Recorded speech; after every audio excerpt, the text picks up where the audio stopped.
Rusiya Zaporojyeyə, Ukrayna isə Rusiya regionlarına kütləvi dron zərbələri endirdi. Hücumlar nəticəsində ölən və yaralananlar var. Tramp İranla danışıqları dayandırmağı əmr etdi. Tehransa yarımçıq atəşkəslə razılaşmayacağını açıqladı. Biz müvəqqəti atəşkəs yox, müharibənin tamamilə bitməsini istəyirik. İran Birləşmiş Ərəb Əmirliklərinə raket atması ilə bağlı ittihamları rədd edir. Əbu Dabi isə Tehranla bütün ticarət və maliyyə əməliyyatlarını dayandırır. 1 il 4 ay mənim remontum hələm qurtarmır. Sakinlər tikinti şirkətinin müqavilə şərtlərini pozmaqda günahlandırır. O tərəfdən vədlərin heç biri həyata keçirilməyib. Bəs şirkət ittihamlara nə cavab verir? UEFA Çempionlar Liqasında play-off mərhələsi. Bütün diqqət Buxarestə yönəlir. Azərbaycan çempionu Sabah İsrailin Hapoel klubu ilə üz-üzə gələcək. Qarşılaşma Bakı vaxtı ilə saat 23:00-da İctimai televiziyada canlı yayımlanacaq. Bir daha hər vaxtınız xeyir olsun, hörmətli tamaşaçılar. İctimai televiziyada xəbər vaxtıdır. Studiyada sizinlə mənəm Günay Abdullayeva. İndi isə daha ətraflı Rusiya qüvvələri gecə saatlarında Ukraynaya hava zərbələri indirib. Zaporojye şəhərinə dron hücumunda bir nəfər ölüb, 6 nəfər yaralanıb. Yaşayış və qeyri-yaşayış binalarına ziyan deyib. Yanğın baş verib. Ukraynada Rusiyaya dronlarla hücum edib. Nijni Novgorod vilayətində 52 pilotsuz uçuş aparatının hücumunun dəf edildiyi açıqlanıb. Başqırdistanın Ufa şəhərinə hücumda isə 6 drondan 4-ü vurulub, biri sənaye zonasına düşərək yanğına səbəb olub, bir nəfər yaralanıb. Moskva şəhər meri Sergey Sobyanin isə gün ərzində 25 Ukrayna dronunun vurulduğunu açıqlayıb. ABŞ-nin Tehranla dialoqdan imtina etməsi və Hörmüz boğazındakı mövqeyini sərtləşdirməsi tərəflər arasındakı uçurumu daha da dərinləşdirib. Tehran hərbi əməliyyatlarının məhdud atəşkəslə deyil, qəti sülhlə yekunlaşmasında təkid edir. Birləşmiş Ərəb Əmirliklərinin ticarət və maliyyə əməliyyatlarını dayandırması isə böhranın iqtisadi fəsadlarını üzə çıxarır. Hazırda vəziyyətin normallaşması üçün əsas şans Qətər və Omanın diplomatik təşəbbüslərinə bağlanıb. Tramp administrasiyasına İranla danışıqları dayandırmağı əmr edib. CNN-in ABŞ rəsmisinə istinadən verdiyi məlumata görə Vaşinqton siyasi tərəfdaşlarını kursun dəyişməsi barədə məlumatlandırıb. Bildirilib ki, Tramp kürəkəni Jared Kushner, vitse-prezident J.D. Vance və xüsusi elçi Steve Witkoffdan ibarət komandaya Tehranla bütün əlaqələri dayandırmağı tapşırıb. Həmçinin Tramp Hörmüz boğazının fəaliyyət göstərdiyini, ABŞ-nin dəniz blokadasının qüvvədə qaldığını bildirib. Ağ Ev rəhbəri bütün dəniz minalarının təmizləndiyini və ya zərərsizləşdirildiyini də açıqlayıb. İranın Xarici İşlər Naziri Abbas Ərəqçi isə bildirib ki, Tehran müvəqqəti atəşkəs deyil, müharibənin başa çatmasını istəyir. Baxın, müharibənin ilk 2 həftəsində Birləşmiş Ştatlar tərəfindən heç bir atəşkəs tələb olunmamışdı. Bəzi ölkələr prosesə qoşulmaq, məsələn, vəziyyəti irəli aparmaq, təmaslar qurmaq və ya vasitəçilik etməyə xahişi ilə müraciət edirdilər. Onların hər birinə verdiyimiz cavab aydın idi və bu, prezidentin də tam şərik olduğu bir mövqe idi. Biz müvəqqəti atəşkəs yox, müharibənin tamamilə bitməsini istəyirik. İran Xarici İşlər Nazirliyi Birləşmiş Ərəb Əmirliklərinin İran tərəfindən əmrliyə raket atılması ilə bağlı iddialarını rədd edib. Nazirliyin sözçüsü İsmail Bəqai bildirib ki, bu iddialar qonşuluq prinsipinə ziddir və regional ölkələr arasında etimadın yaradılması, qeyri-sabitliyin qarşısının alınması səylərinə mane olur. Birləşmiş Ərəb Əmirlikləri Müdafiə Nazirliyi İran ərazisindən ölkəyə doğru 2 ballistik raketin buraxıldığını açıqlayıb. Nazirliyin məlumatına görə raketlər dəniz gəmiçiliyini hədəf alıb. Onlardan biri Birləşmiş Ərəb Əmirliklərinin ərazi sularından kənara, digəri isə ərazi sularına düşüb. Birləşmiş Ərəb Əmirlikləri Xarici İşlər Nazirliyi isə İranla bütün ticarət, kommersiya mübadiləsi və maliyyə əməliyyatlarının növbəti xəbərdarlığa qədər dayandırıldığını açıqlayıb. Qətər regionda gərginliyin azaldılması və diplomatik danışıqlara qayıdış üçün səylərin davam etdiyini açıqlayıb. Qətər Baş Nazirinin müşaviri və Xarici İşlər Nazirliyinin sözçüsü Məcid bin Məhəmməd Əl-Ənsari bildirib ki, diqqət atəşkəsin bərpasına, Hörmüz boğazında naviqasiya azadlığının təmin edilməsinə və danışıqların yenidən başlamasına yönəlib. Hazırda əsas diqqətimiz bu məsələyə, anlaşma memorandumunda nəzərdə tutulanlara qayıtmağa və tərəflər arasında danışıqların bərpasına yönəlib. Bu səylər əlbəttə hələ də davam edir. Amma bildiyiniz kimi, biz həmçinin Oman Sultanlığı ilə İran arasında boğazla bağlı razılaşmanın əldə olunmasını gözləyirik. Bu da qeyd etdiyimiz kimi danışıqlar çərçivəsinə qayıtmağa imkan verəcək. Beləliklə, Vaşinqton Tehranla danışıqların dayandırıldığını açıqladığı halda İran müvəqqəti atəşkəs əvəzinə müharibənin tam başa çatmasını tələb edir. Qətər isə diplomatik prosesin bərpasını və Hörmüz boğazında naviqasiya azadlığının təmin edilməsini çıxış yolu kimi göstərir. ABŞ prezidenti Donald Trump Kanada mallarına tətbiq edilməsi nəzərdə tutulan 50%lik yeni gömrük rüsumlarını 3 günlük təxirə saldığını elan edib. O, iki ölkə arasında razılığın əldə olunduğunu deyib. Trump bu barədə Truth Social şəbəkəsindəki paylaşımında məlumat verib. Kanada hökumətindən bu barədə hələlik heç bir rəsmi şərh və ya təsdiq verilməyib. Qeyd edək ki, Trump paylaşımı Kanada baş naziri Mark Carney ilə həftə ərzində ikinci dəfə baş tutan telefon danışığından və həftələrlə davam edən qapalı danışıqlardan sonra edib. Latviya-Belarusla sərhədində təhlükəsizlik tədbirlərini sərtləşdirməyə məcbur qalıb. Buna səbəb qanunsuz miqrantların ilk dəfə yeraltı tuneldən istifadə edərək ölkəyə keçmək cəhd etməsidir. Artıq vəziyyət şəxsi nəzarətə götürülüb və istənilən ssenariyə hazır olduğu bildirilib. Hökumət sərhədi müasir texnologiyalarla təchiz etsə də, əsas çətinlik kadr çatışmazlığıdır. Hazırda az sayda sərhədçi böyük miqrant qrupları ilə tək başına mübarizə aparmaq məcburiyyətində qalır. Hündür hasarlar, kameralar, xəbərdarlıqlar. Latviya Belarusla sərhədini getdikcə gücləndirir. Bir neçə gün əvvəl iki ölkə arasında gizli yeraltı tunelin aşkarlanması bu istiqamətdə tədbirlərin gücləndirilməsini daha da zəruri edib. Qanunsuz miqrasiya üçün tuneldən istifadə olunması faktı ilk dəfə də aşkarlanıb. Həmin tuneldən ümumilikdə 15 miqrant Latviyaya keçməyə cəhd edib. Təhlükəsizliyi ilə bağlı boşluqdan narahat olan Latviya hökuməti məsələyə dərhal reaksiya verib. Hətta prezident Edgar Rinkeviç də sözü gedən ərazidə olub.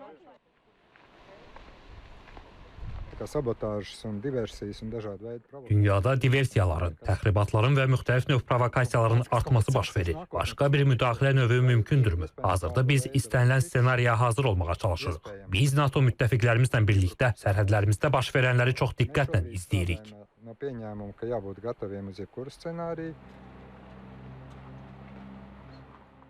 Latviya yeraltı tunellərin əvəzinə sərhədlərin yaxınlığında tanklar aşkar etməkdən narahatdır. Ölkə illər ərzində təhlükəsizliyinin gücləndirilməsi istiqamətində infrastruktur sahəsində böyük işlər görüb.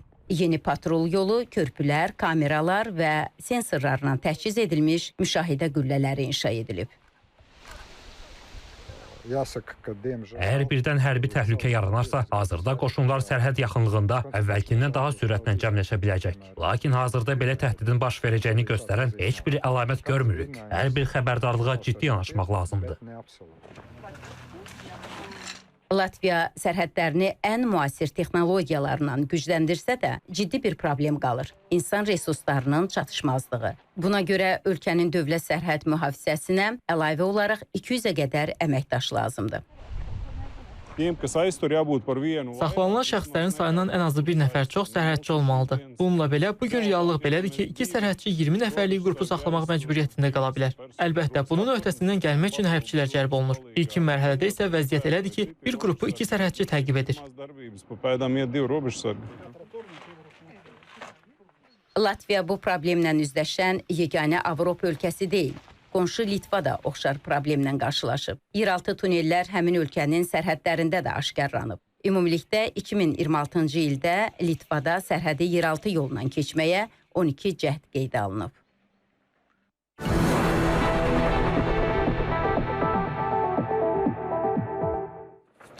Bir qrup vətəndaşın ev arzusu səriştəsizlik və məsuliyyətsizlik ucbatından baş ağrısına çevrilib.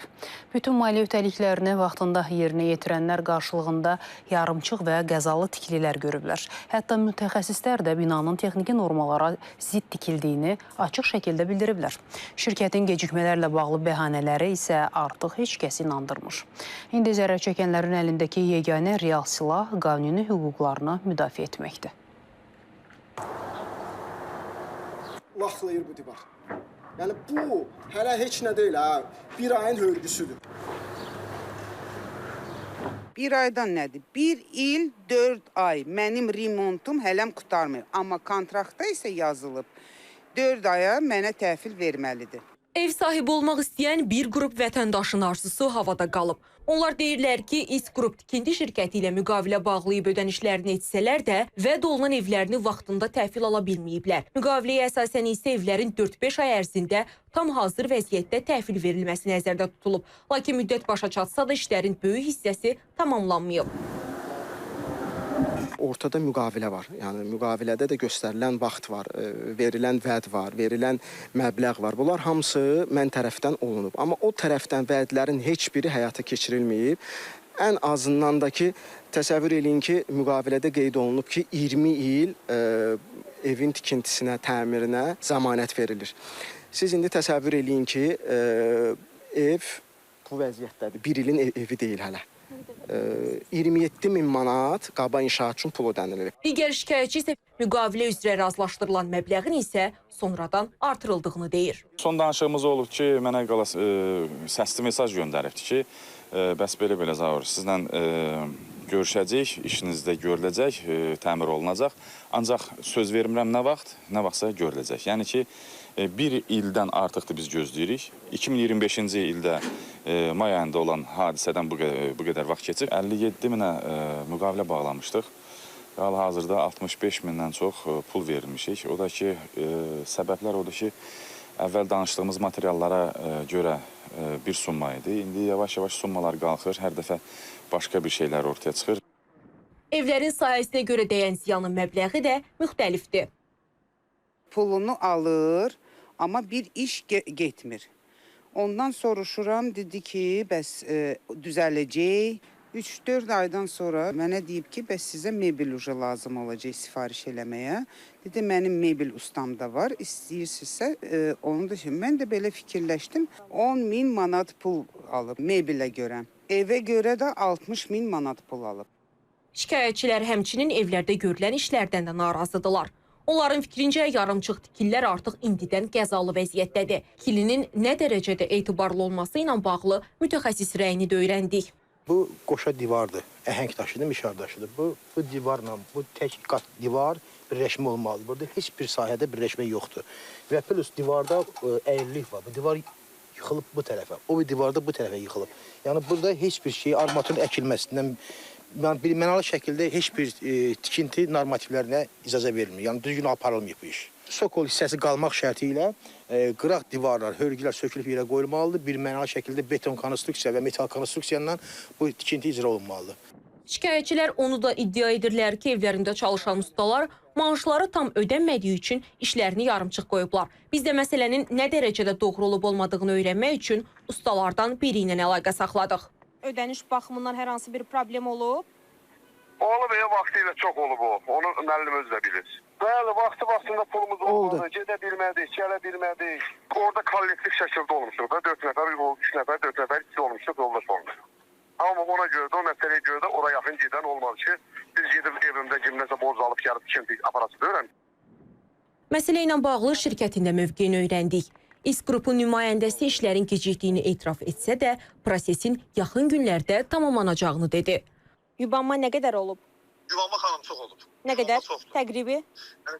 Yuvanma belə deyək, sayısaq 6-7 ay olub, bəli, var.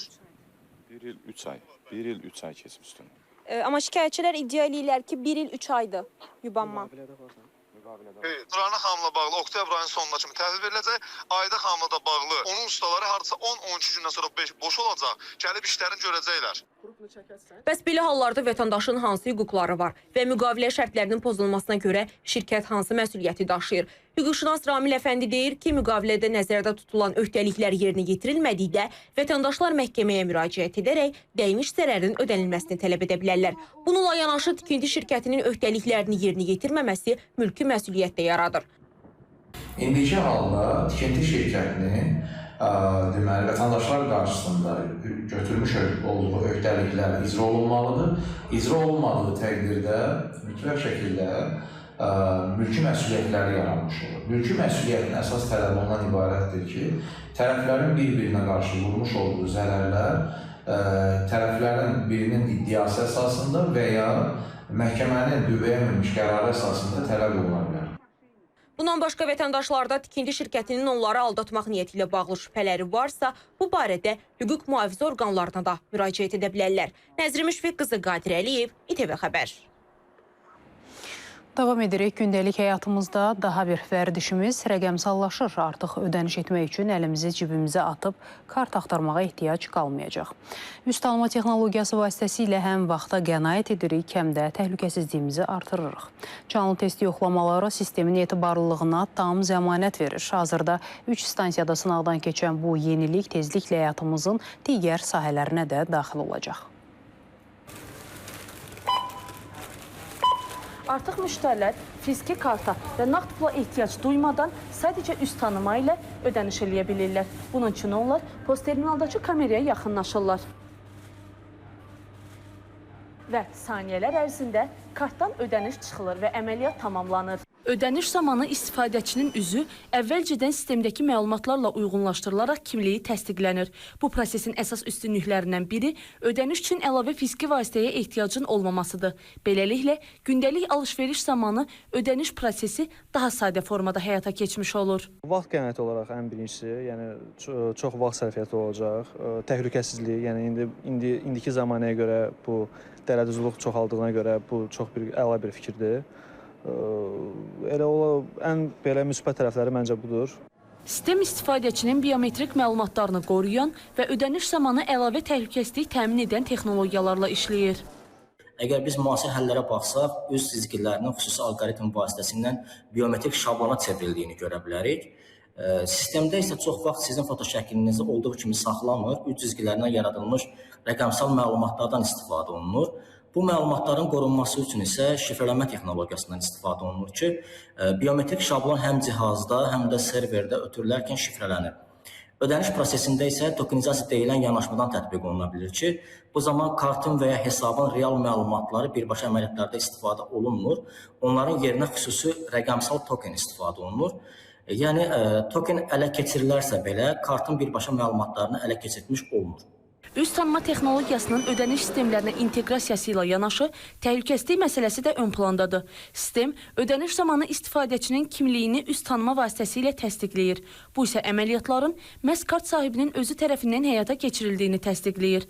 Bütün bunlar isə ödəniş prosesində əlavə təhlükəsizlik qatının yaradılmasına imkan verir. Vətəndaş əvvəlcə ödəniş məntəqəsinə yaxınlaşır. Burada turniketin, kassanın və s. kimi ödəniş məntəqəsində yerləşdirilmiş kamera vətəndaşın üzünü skan edir, eyniləşdirmə aparılır.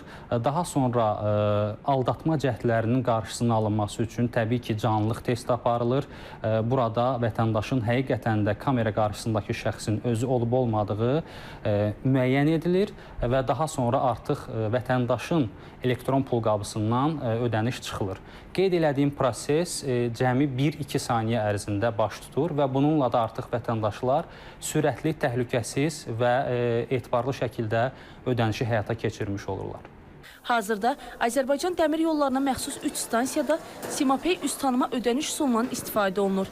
Gələcəkdə isə digər sahələrdə də bu sistemin tətbiqi nəzərdə tutulur. Ayşə Rızayeva, Rizvan Əkbərli, İTV Xəbər. Özbəkistanda səfərdə olan Azərbaycan media təmsilçiləri paytaxtın bir sıra mühüm mərkəzlərində olublar. Əvvəlcə kütləvi informasiya vasitələri sahəsində tətbiq olunan yeniliklər öyrənilib, daha sonra isə paytaxtın simvoluna çevrilən Çorsu bazarını gəzib, yerli məhsullarla tanış olublar. Jurnalistlər bazar turundan dərhal sonra Milli Uşaq Tibb Mərkəzinə baş çəkiblər. Beynəlxalq sertifikat alan bu klinikanın iş prinsipi və balaca pasientlərə yaradılan şərait sujetimizdə. Özbəkistanın paytaxtı Daşkənd şəhərində Azərbaycan jurnalistləri Özbəkistan Prezident Administrasiyası yanında kütləvi informasiya vasitələri üçün kontent hazırlama mərkəzinin fəaliyyəti ilə tanış oldular. Burada həm blogerlər, həm də peşəkar jurnalistlər üçün müxtəlif təlimlər təşkil olunur. Jurnalistlərə kontentin yaradılması üçün layihələrə yaradılan şərait barədə ətraflı məlumat verildi. Ölkənin aparıcı media platformalarının rəsmiləri isə öz təcrübələrini bölüşdü. Biz Azərbaycan televiziya strukturları, o cümlədən ASTV ilə təcrübə və kontent mübadiləsi həyata keçiririk. Təcrübə mübadiləsi çərçivəsində qruplarımızı Baku TV-yə də göndəririk. Həmçinin geniş dialoqumuz var və hər zaman yeni əməkdaşlığa açığıq. Buna görə də Azərbaycanlı həmkarlarımızı Özbəkistanda görməkdən çox məmnunuq. Sizi Özbək torpağında böyük sevinç və hörmətlə qarşılayırıq. Biz də Bakını və Azərbaycanın digər gözəl şəhərlərini ziyarət etməkdən çox məmnunuq. Bu şəhərlərdən hər zaman dostluq və əməkdaşlıq küləyi əsir. Media tur çərçivəsində növbəti dayanacaq paytaxtın ən ucuz bazarı olan Çorsu bazarı idi. Burada müxtəlif paltarlar, suvenirlər və ərzaq məhsulları tapmaq mümkündür. Elə yenicə içəri girmişdik ki, bizi çay satan satıcılar qarşıladı. Bunu açanda böyük yarpaqlar görünür. Biz bütün bunları Daşkənddə toplayırıq. Bu laymdır, yaşıl çaydır. İçində papaya da var. Bu isə portağallıdır. Sakitləşdirir və yaxşı yatmağa kömək edir. Yuxunu yaxşılaşdırır. Bu qara çay, bu Daşkənd qara siyah çay deyildi. Bəs burada Daşkənddən başqa hansı bölgənin çayı var, hansı regionun çayı var sizdə? Məndə... Yəni Səmərqənd, Buxara çayı, fərqlər? Mənə bu Səmərqənd çayı azır kürsətkinim. Bu Səmərqənd. Bu Səmərqənd. Bu Səmərqənd çayı. Onun qiyməti nə qədərdir? Onun qiyməti 20.000 sum. Mən bunu sevirəm. Bu yaxşı sakitləşdirici moruq çayıdır. Bunun 100 qramı 35-dir, sizə 30-a verərəm. Çay satıcılarından uzaqlaşıb başqa məhsullarla da tanış olduq. Çorsu bazarındayıq və burada diqqətimizi çəkən yumurtalar oldu. Birincisi, hər biri həddindən artıq çox təmizdir, sanki dənə-dənə təmizləyiblər. İkincisi də ki, qiyməti burada 1200 som olduğu qeyd olunub. Bu da bizim pulla, Azərbaycan valyutası ilə, məzənnəsi ilə eləyir 17 qəpik. Amma dediklərinə görə 10 dənə alırsansa, 10 dənəsinə 1 manat 70 qəpik verirsən. Çorsu bazarından ayrılıb yollanırıq Özbəkistanın Milli Uşaq Tibb Mərkəzinə. Mərkəzin direktoru Baxtiyorjon Umarov deyir ki, rəhbərlik etdiyi qurum ölkənin aparıcı ixtisaslaşmış tibb müəssisələrindən biridir və burada onkoloji, hematoloji və immunoloji xəstəlikləri olan uşaqlara tibbi yardım göstərilir. Mərkəzdə 280 çarpayı olmaqla 12 stasionar, 10 əlavə xidmət şöbəsi fəaliyyət göstərir. Burada artıq 50-yədək sümük iliyi transplantasiya həyata keçirilib. Hər bir həkim ən azı 1 il, 1 il yarım xaricdə təhsil almalıdır. Mən özüm də buna əməl etdiyim üçün gənc həkimlərimizin hamısının xaricdə təhsil almasına şərait yaradıram. Hər bir həkim hər il ən azı 2 həftə, 1 ay və ya minimum 1 həftə xaricdə ixtisasını artırmalı və geri qayıtmalıdır. Təsadüfi deyil ki, təkcə ötən il mərkəzdə 6400 əməliyyat həyata keçirilib. Hər il isə mərkəzə müraciət edənlərin sayında artım qeydə alınır. Səbinə Şükürova, Səfər Nəzirov, Aysən Ələkbərova, İTV Xəbər, Özbəkistan. Sonuncu xəbərimizi təqdim edirik. UEFA Çempionlar Liqasında mübarizə aparan Sabah bugün səfərdə Hapoel Birşiva ilə üz-üzə gələcək. Qitənin ən nüfuzlu klub turnirinin əsas mərhələsinə çıxmaq uğrunda mübarizə aparan Bayquşlar play-off mərhələsinin ilk oyununda sərfəli nəticə qazanmağa çalışacaq. Qarşılaşma saat 23:00-da İctimai Televiziyada canlı yayımlanacaq. Sabahın baş məşqçisi Valdas Dambrauskas və komandanın üzvü Timoteusz Puxaç oyun öncəsi mətbuat konfransında görüş bağlı fikirlərini bölüşüblər. Çempionlar Liqasının play-off mərhələsi həmişə çox maraqlı və həyəcanlı olur. Bizim üçün isə bu mərhələdə ilk dəfə iştirak etmək xüsusi əhəmiyyət daşıyır və bu oyunu böyük səbirsizliklə gözləyirik. Bir həftədən sonra tərəflərdən biri tarix yazaraq Çempionlar Liqasının liqa mərhələsinə vəsiqə qazanacaq. Məncə başladığımız gündən heç vaxt favorit olmamışıq. Həmişə şansları az görünən tərəf olmuşuq. Həm biz, həm də rəqibimiz. Amma gördüyümüz işlə, keyfiyyətimizlə, futbolçularımızın meydandakı bacarığı ilə burada olmağa layiq olduğumuzu sübut etdik. İndi bizi çox maraqlı mübarizə gözləyir. Çünki komandalar çox oxşardır. Hər iki komanda futbol oynamaq, pressing etmək, oyuna nəzarət etmək və üstünlük qazanmaq istəyir. Məşqçilərin ideyalarını meydanda həyata keçirmək futbolçuların vəzifəsidir. Düşünürəm ki, hər şey kiçik taktiki və psixoloji duellərdə xırda detallarda həll olunacaq. Kim bunun öhdəsindən gəlsə, həmin komanda da qalib gələcək.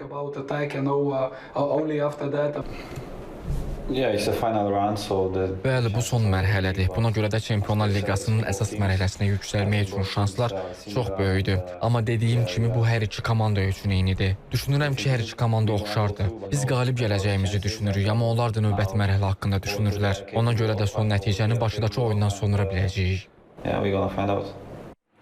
Bu saatlıq bizdən bu qədər. Növbəti saatlarda görüşmək ümidi ilə hələlik.